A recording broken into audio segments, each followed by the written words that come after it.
There's a photograph from 1952. A man in a Stetson, boots caked in crude oil, standing on a derrick in West Texas. He's grinning.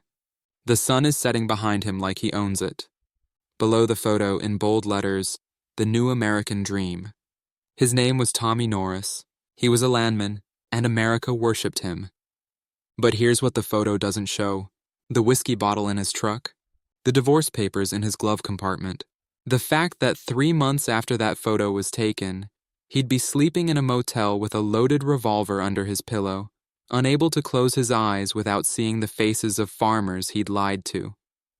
This is the story of the landmen, the men who built the oil empire, the men who became legends, and the men who discovered that legends don't sleep well at night. Because what America celebrated as frontier glory was actually a masterclass in moral erosion.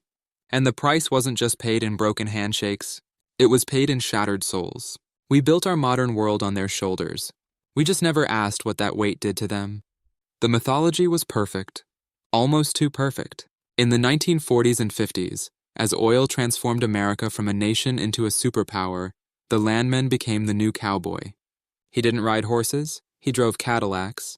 He didn't rope cattle, he roped mineral rights. But the essence was the same: freedom, independence, the thrill of the deal, the romance of the frontier. Magazine covers showed them as rugged negotiators with hearts of gold. Hollywood made movies where they were the heroes, smooth-talking their way into fortunes while always doing right by the little guy. They were portrayed as bridge builders between big oil and small-town America, men who could speak both languages, men who understood that progress didn't have to crush people.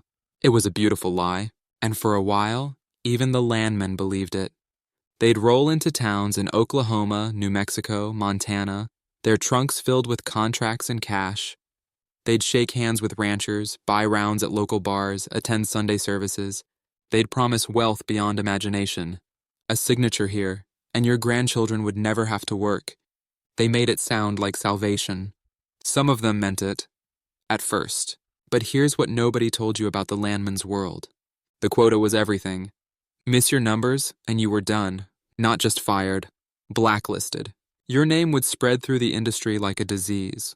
And in a world where your entire identity was built on being the guy who could close any deal, failure wasn't just professional death.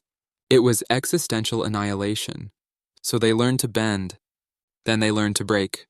They'd sit across from a 70-year-old widow whose husband had worked that land for 40 years, and they'd smile and they'd lie. They'd bury clauses in legal language that even lawyers struggled to decode. They'd promise percentages they knew would never materialize. They'd create urgency where none existed. Sign today or the offer's gone tomorrow. They'd watch her hand shake as she signed away her future, and they'd feel nothing. Because feeling something meant you couldn't do it again tomorrow. And tomorrow always came. The drinking started as celebration. Land deals closed, bonuses earned, drinks all around. But celebration has a way of becoming medication. Because after you've looked enough people in the eye and sold them a future you know is fiction, you need something to quiet the voice that asks if you're still the person you thought you'd be. Tommy Norris, the man from that photograph, once told a reporter in a rare moment of honesty, "Every contract I sign is a piece of me I don't get back." The reporter didn't print it. It didn't fit the narrative. The landmen lived double lives. In public, they were kings. They had money, status, respect. They were invited to the best parties, courted by executives, feared by competitors. Their children went to private schools. Their wives wore furs. They drove cars that made people stop and stare. But in private, they were ghosts. Marriages crumbled because they were never home, and when they weren't really there. Their kids grew up knowing their father as a stranger who occasionally appeared with expensive gifts and empty eyes. Divorce rates among landmen in the 50s and 60s were triple the national average. Nobody talked about it, and the guilt. God, the guilt. It lived in their chests like a second heart. Because they weren't stupid. They knew what they were doing. They knew the farmers and ranchers they were signing would see pennies while oil companies made billions. They knew the environmental damage that would follow. They knew the communities they promised prosperity would be left with poisoned water and abandoned wells. They knew. And they did it anyway, because the alternative was becoming nothing. Here's the paradox that broke them. They were celebrated for being self-made men, rugged individualists who carved their own path. But the truth is, they were cogs. Sophisticated, well-paid cogs in a machine that chewed up people and land and spat out profit. They had no more freedom than the people they were exploiting. They were just higher up in the food chain. The oil companies loved the mythology because it worked. Let the landmen be the face. Let them take the handshakes and the blame. Let them absorb the moral cost, while the executives stayed clean in boardrooms 3 states away. And the landmen, desperate to believe they were more than salesmen, clung to the cowboy image even as it suffocated them. Some tried to quit. They'd have a moment of clarity, a crisis of conscience, and they'd walk away.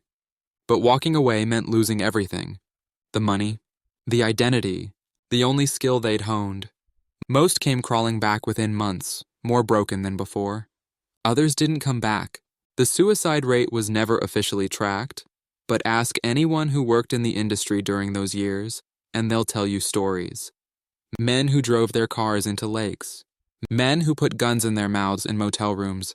Men who simply disappeared, leaving behind nothing but unpaid bar tabs and unsigned contracts. The industry never acknowledged it. Why would they? The machine needed to keep running. By the 70s, the mythology started to crack. Environmental movements, investigative journalism, communities fighting back.